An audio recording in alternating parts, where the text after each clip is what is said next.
So my ex left me for dead in labor, and I decided to have three more kids with him.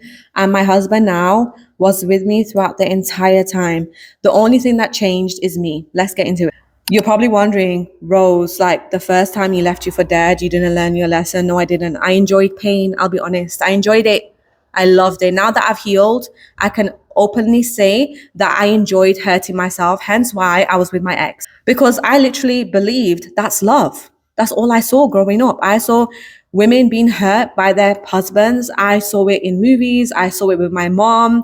I just believe that's just life. You're meant to tolerate breadcrumbs. I believe that's the best I'm going to get. Can you believe that? I used to believe that this is the best I'm going to get, that there's no one better. I literally convinced myself that what's the point of like getting with another man? It's going to be even worse. He might literally do something worse to me. What could be worse than a man leaving you in labor for dead? There's nothing worse than that. But anyways, I stayed with that guy, had two more kids with him, so three kids in total. And that is because I was abusing myself. Yeah. You can only get abused if you abuse yourself. And I know this because I've been a victim of abuse. So I can say this. This is not victim shaming. This is not blaming the victim. This is me having deep insight into my own behaviors. I have done the work. I have walked with my shadows. I have done all the work under the sun. I used to love abusing myself. You know why I know that? Because my inner voice was so critical. Do you know, like, I could not look into a mirror all my life. I used to hate looking at the mirror. I used to hate my reflection. That's how bad it was. So of course I'm going to attract a guy who just literally reflects my belief, because that's the whole point of life. You are a mirror.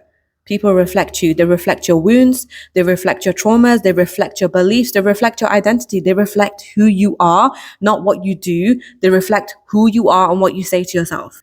So my ex was literally a walking personification of my beliefs. He was a walking, talking, breathing, living person of my beliefs and my thoughts.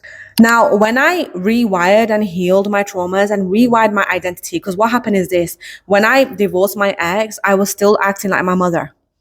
Because in my mind, I was either the wounded inner child or my mother. There's no one else. I had no other blueprint of an adult in my life. That's the only adults I had in only adult I had in my life was my mom and teachers, but I wasn't around them for long, right? Just 8 hours a day. I didn't really know them. I just knew that they were strict and I didn't want to be that way. But my mom, she literally took abuse.